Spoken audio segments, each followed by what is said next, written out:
When I was 27 years old, I left a very demanding job in management consulting for a job that was even more demanding, teaching.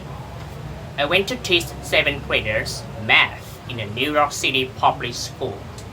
And like any teacher, I made quizzes and tests, I gave out homework assignments. When the work came back, I calculated grades. What struck me was that IQ was not the only difference between my best and my worst students. Some of my target performers did not have stratospheric IQ scores. Some of my smart kids weren't doing so well, and that got me thinking. The kind of thing you need to learn in 7th grade math, sure, they're hard. Ratio, decimal, the area of a parallelogram, but these concepts are not impossible. And I was firmly convinced that every one of my students could learn the material if they worked hard and long enough.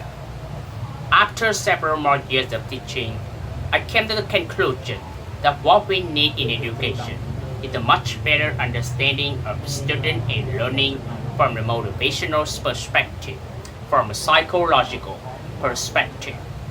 In education, the one thing we know how to measure best is IQ. But what if doing well in school and in life depends on much more than your ability to learn quickly and easily? So I left the classroom and I went to graduate school to become a psychologist. I started studying kids and adults in all kinds of super challenging settings. And in every study my question was, who is successful here and why? My research team and I went to West Point Military Academy. We tried to be the quick cadets who would stay in military training and which would drop out. We went to the National Spelling Bee.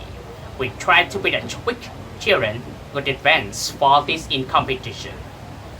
We studied rookie teacher working in really tough neighborhoods, asking which teachers are still going to be here in teaching by the end of the school year, and of those who will be the most effective at improving learning outcomes for their students.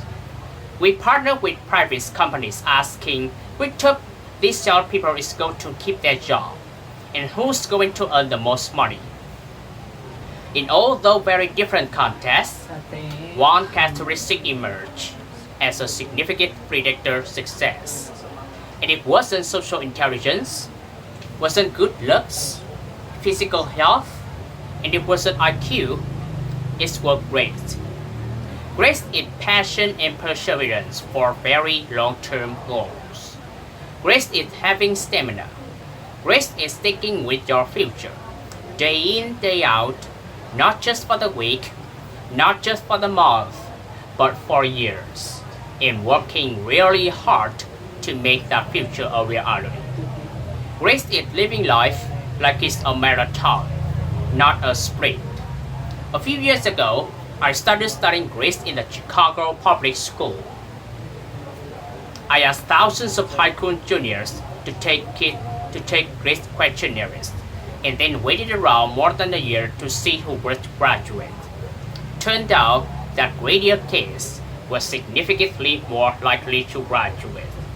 Even when I matched them on every characteristic I could measure, things like family income, standardized achievement test scores, even how safe kids felt when they were at school.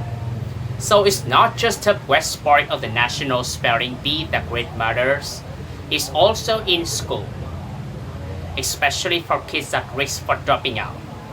To me, the most shocking thing about grades is how little we know, how little science knows about building it.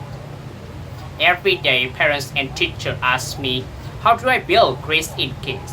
What do I do to teach kids a solid work ethic? How do I keep them motivated for the long run? The honest answer is, I don't know.